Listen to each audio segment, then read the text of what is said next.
네.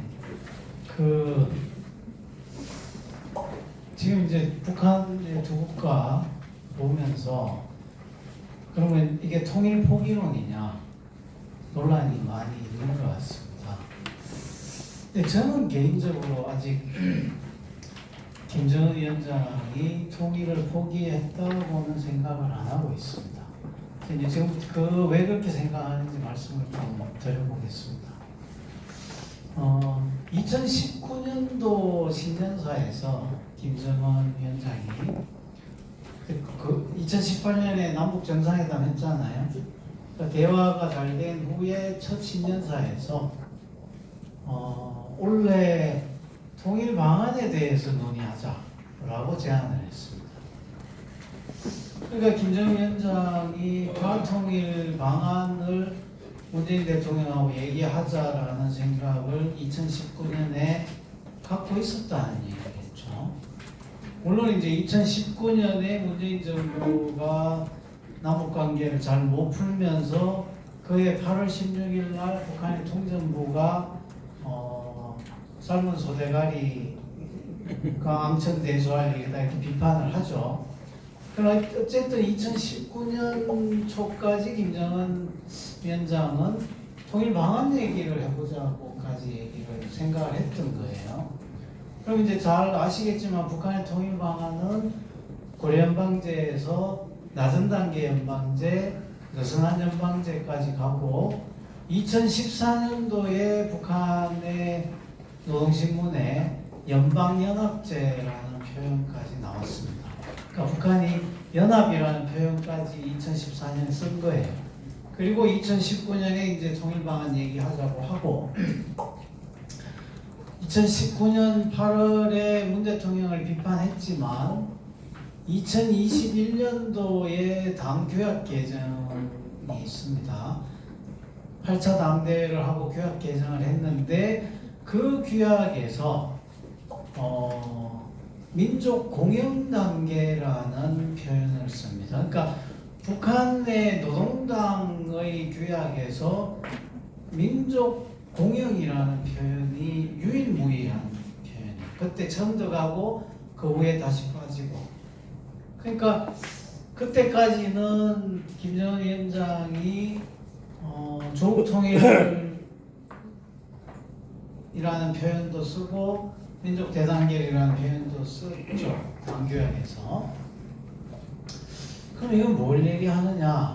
최소한 2021년 1월 8차 당대회 때까지 김정은 위원장은 남북 관계를 민족 공영 단계 또는 자기들이 연방연합이라고 표현했듯이 연합제적인 관계로 남북 관계를 볼 생각이 있다는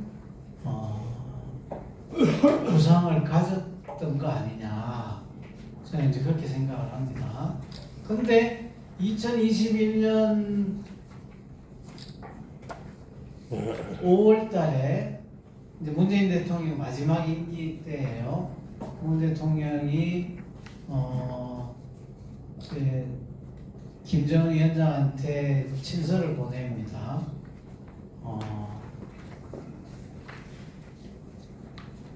카타르 월드컵의 예선전에 북한 팀을 보내달라라고 친서를 4월달에 보내요. 그거에 대해서 김정은 위원장이 답을 합니다. 이거 안 알려져 있는데 문재인 대통령 회고록에만 나와 있는 내용이에요. 그래서 김정은 위원장이 바로 답을 하면서 뭐라 그랬는가 하면 우리 인민의 정서가 지금 남조선하고 축구를 할 수 있는 상황은 아니다. 대신에 자기들이 그 전에 연락사무소를 폭파했잖아요. 연락사무소를 다시 건설하는 문제를 논의하자. 이렇게 제안을 합니다. 그리고 단절된 통신선을 회복하는 논의를 하자. 이게 이제 김정은 위원장의 대답이었어요. 그러니까 최소한 그때까지도 남북관계에 대해서 북한이 대화를 완전히 포기하지 않았던 거라는 건 분명한 거죠. 이 팩트를 가지고 보면. 근데 이제 아시다시피 2022년도 대선 과정에서 이제 윤석열 후보가 오자구호를 들고 나옵니다. 그 오자구호가 북한은 주적, 이 5자리 구호를 피켓에 들고 나왔죠. 선거 과정에. 그리고 그때부터 주적론 공방이 다시 시작됩니다. 그 2022년에 윤석열 정부 들어선 후에 시작된 이제 주적 공방이고 2023년 9월 달에 윤석열 정부가 관료들한테 일괄된 지침을 내렸습니다. 그 지침의 내용은 뭔가 그러면 앞으로 정부 공문서에 북중 관계는 중북 관계로 쓰고 북일 관계는 일북 관계로 쓰고 북러 관계는 러북 관계로 쓰라. 그리고 북미 관계는 미북 관계로 쓰라. 이렇게 통일을 시키죠. 저는 제가 추측한 데는 북한의 엘리트들 입장에서는 대단히 모욕적이었을 거라고 저는 생각을 합니다. 저는 지금도 제가 북중 관계는 입에 익어 있는데 중북 관계 이렇게 표현하기 쉽지 않거든요. 근데 이제 주중 대사 하셨던 분하고 제가 한번 대화를 하는데 이분은 초지일관 중북 관계 이렇게 표현을 하세요. 그러니까 그 국호의 순서를 그렇게 바꾸게 윤석열 정부가 지시를 내린 거는 도대체 무슨 뜻일까? 그리고 주정론이라는 것을 지속적으로 강조해왔던 건 도대체 뭐냐? 그리고 잘 아시는 드론 사태 같은 게 윤석열 정부에서 존재했죠. 그게 이제 아까 제가 말씀드린 2023년 9월이고 그 2달 후에 김정은 위원장이 2023년 12월에 교전국 관계, 아까 말씀하신 남북은 교전국 관계다 이렇게 얘기하고 2024년 1월 16일 날 최고인민회의 연설에서 앞으로 남조선을 병합하고 정복하고 이런 구절이 들어가는 걸로 헌법을 개정해라 이렇게 지시를 내렸던 거죠. 그러니까 저는 개인적으로는 북한의 적대적 두개 국가를 저희가 2023년 12월 연설에서부터 시작된다고 보는데요. 그것의 주된 원인은 당시에 조성된 남북관계 그리고 윤석열 정부의 지속적인 북한에 대한 주정론을 1차적인 이유로 봐야 되지 않느냐라는 게 이제 제 생각입니다. 이게 첫 번째고 두 번째는 물론 저는 북한 측이 문재인 정부 시기를 평가하면서 남북 관계의 민족주의적인 정체성을 갖고 외교를 하는 것이 자기들에게 유리하지 않다고 평가를 한 거 아니냐라는 생각을 하고 있습니다. 그러니까 예를 들면 하나의 사례인데 남북 간에 2017년 4.27 때 3자 또는 4자 종전선언을 하자라고 합의를 합니다. 3자 종전선언은 중국이 빠지는 거예요. 그러니까 이제 시진핑이 김정은하고 정상회담을 할 때 시진핑 주석이 김정은 위원장한테 물어봅니다. 3자 종전선언은 누가 넣자고 했냐? 남측이 넣자고 했냐? 북측이 넣자고 했냐? 김정은이 그 문재인 대통령이 넣자고 했다라고 답을 했다는 거죠. 그러니까 중국 쪽에서는 한국이 중국을 배제하려고 한다라는 생각을 대단히 강하게 가졌던 시기였죠. 그 시기가. 그러니까 북한 입장에서는 불필요하게 중국으로부터 남북 관계가 민족주의적인 이 밀당의 형식으로 중국을 배제할 수 있다는 우려를 준다는 부담을 가졌던 것 같습니다. 그럼 뭐 일본도 저는 마찬가지였다고 생각을 하고요. 아베 총리가 당시의 남북 관계의 밀월에 대해서 대단히 불쾌했고 한국의 대북 정책을 견제했던 것은 뭐 너무나 잘 아는 사실이고, 그러니까 한반도의 구조상 김정은 위원장은 남북 관계의 민족주의적 성격이나 남북 관계의 밀월을 통해서 한반도 문제를 풀어가려고 해봤는데 2018년, 19년에 안 되더라라는 판단을 한 거 아니냐.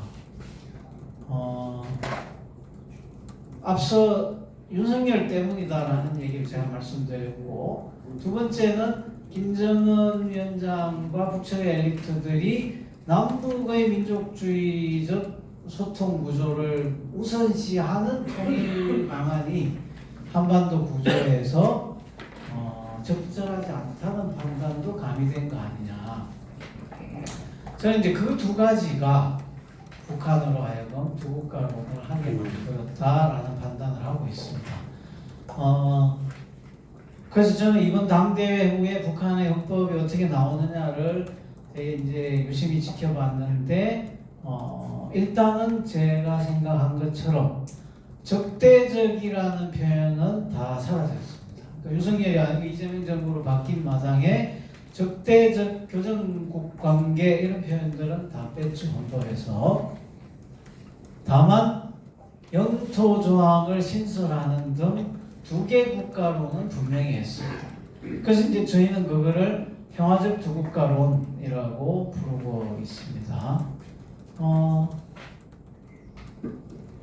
저는 개인적으로는 북한의 바뀐 헌법을 볼 때 이 평화적 두 국가론을 전제로 한 남북관계 진전은 가능할 수 있겠다. 문제는 그것을 위한 한국 정부의 진정성을 어떻게 전달하느냐의 문제겠죠. 뭐 유럽 가서 딴소리하고 여기 와서 딴소리하고 이런 이중적 시그널을 계속 보내고 하는 한 쉽지는 않을 거라고 생각을 합니다. 근데 일관되게 한국이 남북관계를 풀고 적대적 두 국가가 아니라 평화적 두 국가다라는 메시지를 계속 보낼 수 있다면 저는 이제 화답은 있을 거라고 생각을 합니다. 시간이 다 돼서 간단하게만 정리를 하겠습니다. 저는 최근의 북미 관계를 보면 일정한 진전이 있을 거라고 생각을 합니다. 2019년도의 사례인데 2019년 3월에 하노이 회담이 끝난 후에 트럼프 대통령이 친서를 김정은 위원장한테 보냈는데 김정은이 답을 안 합니다. 근데 그 친서의 답을 석 달이 지난 6월 10일 날 트럼프 대통령한테 답신을 보냅니다. 그 당시 우리는 몰랐죠. 근데 이제 그런 친서들이 바탕이 돼서 판문점 회담이 가능했던 건데요. 그 친서는 트럼프 대통령의 생일을 축하한다라는 친서였습니다. 6월 10일 날 보낸 친서가. 저는 그저께 얼마 전에 트럼프 대통령이 김정은 위원장 사진을 갑자기 느닷없이 올렸습니다. 그게 6월 14일, 13일쯤인데요. 아시다시피 트럼프 대통령의 생일이 6월 14일이에요.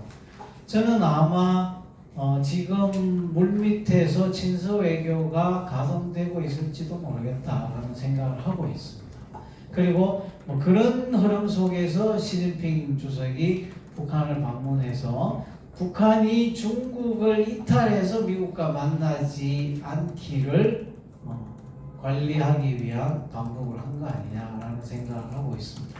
어쨌든 북한이 주도하고자 하는 어떤 외교적 흐름은 저는 제가 보기에는 시작된 것 같고요.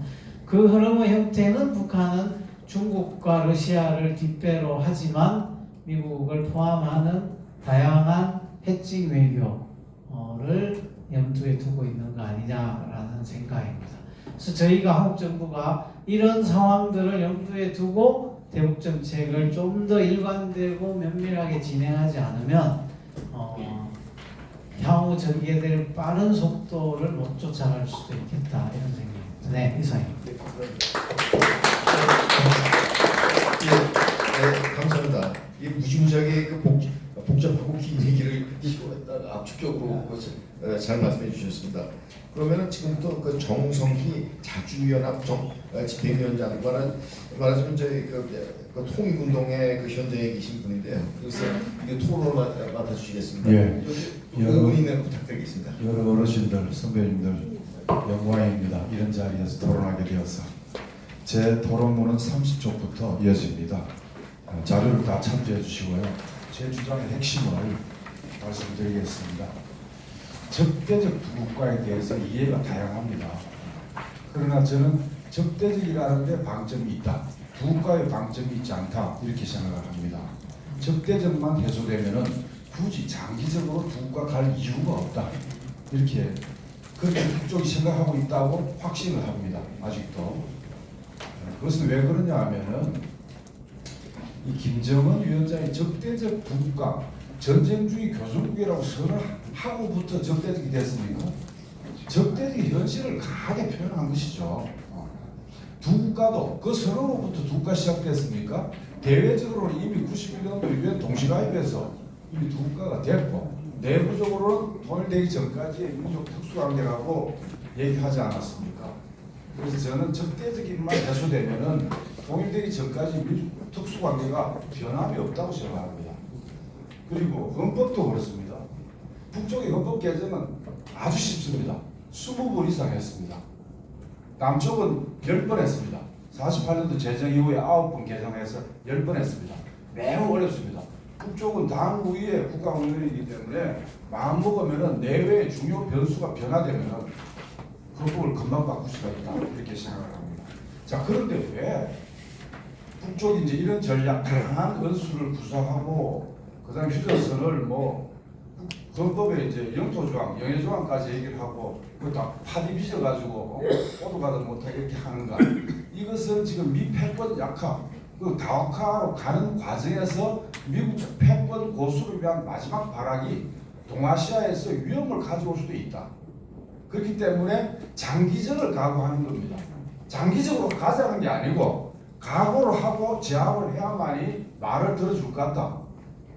라는 것입니다. 그래서 한마디로 말씀드리면 미국은 북핵 보유 현실을 인정하고 적대 정책을 수정하면은 언제든지 대화할 수 있다는 것이고 남쪽에 대해서는 문턱이 좀 높아졌지만은 합의 사항을 완전히 지킬 만큼 신뢰를 제도화하고 그다음 자주성을 회복해야 된다. 두 가지입니다. 자주하고 적대 폐기하면 남쪽하고도 못할 이유가 없다. 저는 이렇게 생각을 하고 있고 그러면 그 가능성이 지금 이제 올 수도 있고 안 올 수도 있다고 봅니다. 지금 우크라이나 전쟁에 이어서 중동 전쟁이 불안정한 상태에서 지속되는데 미국의 네오콘이나 네타냐후나 그 다음에 대만의 분리주의자들이 일본, 한국의 네오콘 이 성종의 부대가 커넥션을 이루어 사고 칠 수 있습니다. 대만에서. 그러면 한반도로 바로 전장이 되죠. 한꺼번에. 요번에 시진핑이 북을 방문한 것도 미국하고의 대결 속에서 조선 카드를 서기 위한 것이 아니었습니까? 대화도 마찬가지입니다. 중국도 미중 대결을 완충하기 위해서 대화를 바랍니다. 북쪽도 대화를 바랍니다. 조금만 바뀌면 그게 적대정책 폐기하고 핵보유국을 말하지 말라는 거죠. 공식적으로 인정한다 이렇게 얘기 안 해도 좋은데 대화 이전에 이미 비핵이든 동결이든 군축이든 핵에 대해서는 아예 얘기를 하지 마라. 이란처럼 요번에 2차 협상으로 넘겨라는 겁니다. 2차 협상으로. 1차 협상은 종전 평화적 얘기하고 연락사무소 얘기하고 평화적 얘기를 하고 2차에 가서 핵 문제 얘기하면 될 일을 그걸 자꾸 앞에다가 완전한 비핵화니 유럽 가가지고 그걸 떠들면 안 된다. 이런 얘기가 아닌가 싶고 그래서 중간선거 앞두고 저는 대화가 될 수가 있다고 보고 안 되면 안 돼도 좋다. 장기적으로 간다.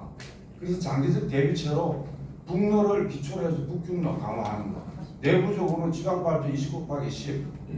그 다음에 정치적으로 요번에 국무위원장 권한 강화, 통제 강화 뭐 이런 걸 종합적인 자기 준비를 다 하고 장기전을 대비하되 장기전까지 안 갔으면 좋겠다는 게 국적 입장이라고 저희들은 해석을 합니다. 그러면은 우리 시민사회에서 남쪽의 운동이 지금 이제 어떻게 해야 되느냐? 민주당 믿을만 합니까? 예, 정해 주죠. 이번에 지방선거 보면서 엄청난 실망들 많은데 새로운 대통령도 왔다 갔다 하고 이번에 위성락 하나 정리 못하잖아. 1차장, 3차장은 바꾸지만은 그래서 우리 시민사회가 나서야 된다. 자수를 찾고 적대를 중단할 수 있도록 자수를 찾고 적대를 중단할 수 있도록 운동을 벌릴수록 이재명 정부는 올바른 길로 갈 것이다. 그리고 북미 대화도 촉진하고 남북관계도 풀린다. 라고 생각합니다. 이상입니다. 시간 관리 해주셔서 대단히 감사합니다. 그러면은 어차피 여기 굉장히 그 프로에 관심 가지신 분들이 굉장히 많이 와 있는데요. 딱두 분만 어느 분의 그 말씀에 대해서 얘기하는지 하고 싶은 얘기했는지 좀 지정해 주시면서 딱 두 분만 좀 총중의 질문을 받겠습니다. 발언을 한 1분 이내로 좀 단문으로 해주시기 바랍니다. 예, 말씀해 주십시오. 먼저 간단한 자기소개 좀 부탁드립니다. 예, 여기 페이지 우선 자기소개, 본인은 자기소개 좀 말씀해 주세요. 통일에 관심 많은 시니어 시민인데요. 8페이지하고 9페이지에 중국이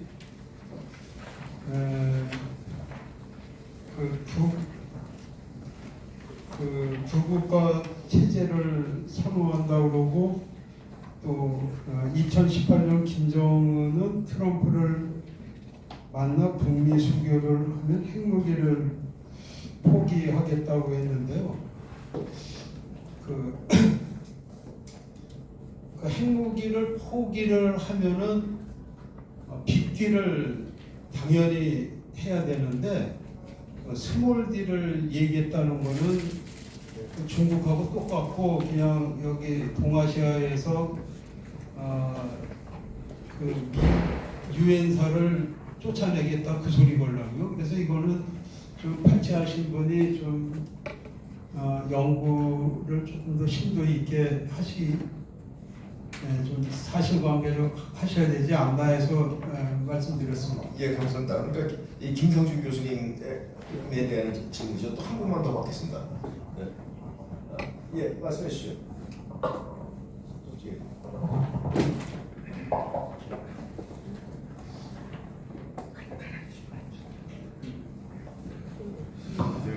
예, 저는 평화통일신년대 남북경제위원장 신만섭입니다. 지금 김상준 교수님 질문을 드리겠습니다. 지금 김상준 교수님 발제뿐만 아니라 지금 남쪽에서 이제 두국가론을 지금 주장하시는 분들이 그야말로 두국가를 지금 인정하자는 뜻인 것 같아요. 북한과 남한 두국가 대사급 교환하고 그래서 이제 그렇게 해서 평화적으로 가자. 그런데 지금 많은 그렇게 주장하시는 분들이 빼놓고 있는 게 주변 국가들이 어떤 식으로 우리를 갖다 주시하는 것에 대해서 전혀 생각들을 안 하시는 것 같아요. 중국이라든가 러시아, 일본, 미국에서 과연 우리 저 남북이 이렇게 두 국가론을 주장하면 그들이 어떻게 볼까요? 나중에 통일의 기회가 왔을 때 이거 가지고 트집을 잡을 텐데 이렇게 기정사실화 시켜버리면 이거 대단히 위험해요. 그래서 적어도 정부의 지금 통일부란 이런 데서 예, 그러니까 질문하셨죠. 네, 그러니까 그런 분들이 예, 질문 됐으니까 질문 나머지 본인의 기록 말조심을 하셔야 된다는 겁니다. 예, 그분들. 예. 그러면 이제 두분 마이크를 갖다 이제 두 분 그 발제자 분들께 넘기겠는데요. 그 총중 토론 포함해서 지정 토론 포함해서 답변해 주시기 바랍니다. 먼저 김상준 교수님. 예. 제가 첫 번째 질문해 주신 선생님 말씀을 정확하게 이해를 못했습니다. 789 쪽에서 이야기는 처음에 트럼프하고 김정은이 만나서 딜을 할 때의 이야기였고요. 당시에는 그때 그런 상황이었습니다. 북핵을 넣고 이제 북미 수교, 체제 안전 보장 이걸 딜을 하려고 했던 그런 이야기였고, 중국과 관계는 정확하게 질문이 무엇이었는지 제가 이해를 잘 못했습니다. 두 번째 질문 해주신 그런 내용은 제가 많이 들었던 그런 내용인데요. 이 두 국가론 양국 체제라고 하는 것이 그래요. 분명히 이제 91년 유엔 동시 가입되면서 국제적으로는 두 나라입니다. Two Koreas죠. One nation, two states 이렇게 이해를 다 하고 있습니다. 근데 양국 간에 저는 수교를 하자고 합니다. 근데 그 수교라고 하는 것은 정말 지구상의 다른 모든 나라의 수교와는 다른 특수한 성격을 가진 특수한 수교입니다. 저는 91년 남북 기본 합의서에서 표현한 남북 특수한 관계, 여기는 반대합니다. 그렇게 돼 있잖아요.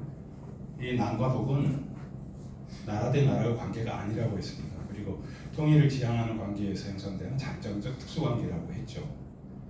그런데 지금 이제 조선에서부터 그런 의미에서의 특수관계는 스스로 부정했습니다. 그렇지만 두 나라가 서로를 이제 국가로서 정식 관계를 맺습니다. 사실상 수교예요. 그렇지만은 그 수교 관계는 지구상의 다른 어떤 나라의 수교와도 다른 특수한 나라 간의 수교입니다. 그래서 거기에 대해서는 우리가 충분히 외교적인 표현으로, 정치적인 표현으로 두 개의 나라를 서로 인정하는 수교국이되 한 민족으로서, 아니 그건 각각 헌법에 표현할 수 있고 거기는 거기식대로 우리는 우리식대로 표현하면 된다. 우리식대로 현재의 이 수교 관계를 추후 같은 민족으로서 평화적 통일을 위한 그런 등등으로 표현 안에 넣으면 되는 거예요. 그리고 거기서 어떤 수교 그 관계가 일단 이루어지게 되는 말입니다. 이를테면 한중 수교가 있었을 때하고 없었을 때하고 생각해 보십시오. 물론 지금 남북 수교가 되면은 한조 수교가 되겠죠. 한조 수교가 되면은 이제 한중 수교만큼의 거대한 변화가 단번에 벌어지기는 어렵겠지만, 그래도 양국이 국가로도 수교를 하고 정상적으로 서로 사인을 하게 되면은 양국 국호를 그리고 헌법을 전제로 해가지고 그 과정은 정치적으로 충분히 탄력성 있게 대응해 나갈 수도 있어요. 그런 관계가 일단 시작이 되면은 우리가 그 변화라고 하는 것은 굉장한 변화가 벌어집니다. 공부하는 사람들 간에는 간단히 말해서 학술적인 수교는 상당히 넓게 열린다고 말할 수 있어요. 일단 그렇게 쭉 따져보면은 현재 제한된 상태에서 한국의 양체제라고 하더라도 열릴 수 있는 영역은 대단히 넓습니다. 지금 우리는 상상하지 못할 그런 영역들이 열리게 되거든요. 그런 점들을 생각해야 된다. 저는 일단 양체제라고 했을 때 가장 저쪽에서 늘 개혁을 하고 싶어하는 이런 쪽에서 반발을 하리라고 하는 것은 당연히 예상했지만은 저기 민주화운동을 해온 분들 중에서 상당히 많은 분들이 반대 중에 가장 큰 것은 정서적으로 받아들이기가 어려운 거예요. 어떻게 한민족이 두 나라냐? 말이 되는 소리냐? 영구 분단하자는 거냐? 피눈물이 난다. 이런 게 가장 컸던 것 같습니다. 그런데 제가 그런 것을 이해하지 못한 것은 아니고요. 이런 문제를 이야기하는 사람들 중에서 중심은 물론 양체제를 가지고 외국에서도 이용하려고 하는 사람들은 얼마든지 있겠죠. 그러나 우리가 진정한 뜻을 가지고 이것을 평화적 통일로 갈 수 있는 저는 유일한 중간 경로라고 생각하는데, 그것을 충분히 보완하고 담아낼 수 있는 장치들은 충분히 우리가 마련할 수 있다고 생각합니다. 감사합니다. 박성철 교수님 좀 답변 부탁드립니다. 네. 그 두 가지 말씀드리겠습니다. 이제 두 국가 관련해서 기존의 김대중 대통령 시절부터의 우리 통일 방안의 흐름을 보면 특수관계론과 사실상의 국가연합 이렇게 돼 있어요. 그러니까 특수관계론을 일단 인정하고 그 다음에 사실상의 국가연합으로 넘어가서 그 다음 제도적인 연합이든 연방이든 간다 이렇게 저희가 암묵적으로 돼 있는데요. 지금 이제 두 국가론 나오면서 특수관계론과 사실상의 국가연합 사이에 그러니까 과도적 평화적 두 개 국가가 끼어 들어가는 논의가 되고 있다 이렇게 보시면 될 것 같습니다. 저는 그렇게 해석하거든요. 그래서 이 두 국가론을 마치 완전 두 개의 국가가 뭐 영구적으로 가는 개념으로 보면 좀 다르지만 그렇지 않고 과도적으로 평화적 두 국가라는 개념을 갖고 있으면 특수관계로는 북한이 그거는 적대적 두 국가라고 규정해서 싫어하고 그러면 특수관계론과 좀 다른 평화적 과도적 두 개 국가 단계라는 걸 상정해보고 근데 그게 진전되면 사실상의 국가연합으로 넘어가서 그 다음 연방제가 되든 뭐 체제 통일이 되든 이렇게 해석을 하면 그 두 국가로는 저는 이렇게 끼어 들어갈 수 있는 공간이 생긴다. 그리고 요거는 현행 헌법 하에서의 해석이다. 이렇게 생각하고요. 정말 좋은 거는 헌법을 저희가 아예 바꿔가지고 이제 뭐 그런 논의들을 다 정리하면 되겠죠. 영토조항도 뭐 좀 더 수정하고 헌법 3조보다는 4조 우위 해석을 해주고 이렇게 하면 이제 제일 깔끔하겠지만 개헌은 아무래도 사회적 논란 때문에 쉽지 않을 수 있으니 현행 헌법 하에서 풀어가는 방법은 이제 그런 거다 말씀을 드리고요. 핵 문제는 김정은 위원장이 뭐 이 핵 포기하고 주한미군을 인정하겠다고 한 거는 명시적으로는 아니고요. 저는 이제 개인적인 생각은 이번에 이제 미국의 빅터차라고 부시 정부 때부터 백악관 있고 뭐 되게 오랫동안 한반도 워치를 해온 사람이 입장을 굉장히 바꾸는 듯한 글을 썼습니다. 근데 그 글의 제일 큰 요지는 두 가지인데 북한이 3년 반 동안 코로나 셀프 락다운 했는데 안 무너지더라. 그러면 제재로 북한을 굴복시키는 건 어려워진 거 아니냐. 이게 이제 첫 번째 평가고요. 두 번째 평가는 북한의 ICBM이 15개 내지 20개 있는 것 같은데 그걸 동시에 다 쏘면 미국이 이제 골든돔 같은 걸로 요격을 할 거잖아요. 요격하려면 ICBM 하나당 4개의 요격 미사일이 필요한데 현재 캘리포니아와 알래스카에 있는 미국의 요격 미사일이 43개밖에 없다. 그러면 북한이 15개를 쏘면 60개가 필요한데 미국이 43개밖에 없으니 4발은 맞는 거 아니냐 이런 논리예요. 그러면서 북한하고 미국이 이제는 대화해야 된다. 그러면서 이 사람의 표현은 차가운 평화, 침침한 대화를 해야 된다 이런 얘기를 한 거거든요. 그러니까 이제 미국이 북한을 군사적으로 또 경제적으로 완벽하게 굴복시키겠다는 바이든 시절의 그런 정책이 이제는 어렵다라는 걸 이제 빅터차가 환기를 시킨 거죠. 다행히 그 사람이 기존의 보수적 입장을 써왔기 때문에 이 양반이 얘기한 거는 사실은 보수 진영에서 되게 당혹스러운 주장을 한 거예요. 그래서 저는 뭐 앞으로 북미 대화도 좀 잘 진행될 수밖에 없는 상황이 된 거 아니냐 이런 말씀 드립니다. 예, 감사합니다. 김 교수님께서 못 하신 말씀이 있는 거? 네, 짧게 말씀드리겠습니다. 이 자료집 2페이지에 보시면요, 한번 펼쳐봐 주세요. 네, 2페이지에 제가 그 중간에 보면 이후 남북관계 재정립에 대한 경로 이런 제안을 한 게 있는데요. 제가 이제 경희대학교를 정년 퇴임하고 시민의회 운동을 하고 있습니다. 이것도 제가 오래전부터 해왔던 일인데 지금은 세계적 현상이 돼가지고요. 그 덩달아 유명해졌습니다. 이건 김정은 위원장 때문이 아니라 세계 각처에서 이걸 많이 하고 있어가지고 유명해진 제도입니다. 한국에서도 문재인 대통령 되자마자 신고리 569기 공론화위원회 했죠. 거기서 한 방법입니다. 국민들 중에서 470명을 그때 뽑았죠. 무작위 스트레이트파이저 랜덤 샘플링이라고 합니다. 통계적으로 아주 안정된 방법이죠. 그렇게 해서 충분히 논의를 하게 되면은 합의에 접근해 간다는 것이기 때문에 지금 남북관계 재정립 문제는 정말 국민적인 차원에서 충분한 논의를 해가지고 합의에 접근해 가야 됩니다. 이건 지금 남남해가지고 서로 그 쳐다보지도 않고 이럴 문제가 절대로 아닙니다. 그래서 이 문제야말로 이재명 대통령 또는 정동영 장관 통일부에서 시민의회, 그 남북관계 재정립을 위한 시민의회를 소집해서 최소한 6개월 이상 충분히 논의를 해라. 그래서 접점을 찾아라. 뭔가 지금 이렇게 뭐 짙은 안개속 같은 이런 상태에 있어서는 안 되는 상태라고 생각합니다. 그 대목을 꼭 다시 한번 살펴주시기 바랍니다. 네. 오늘 뭐 제한된 시간이지만은 굉장히 밀도가 높은 발제 그리고 저 굉장히 밀도가 높으면서도 절제된 토론에 이어서 굉장히 생산성이 시간 생산성이 굉장히 높은 저 모임이 된 것 같습니다. 그러면 다음 모임이 또 정각이 시작돼야 되니까 장소 재배치 같은 거 생각해서 지금 끝내야 될 것 같습니다. 여러 참가해 주시고 협조해 주신 여러분께 감사드립니다.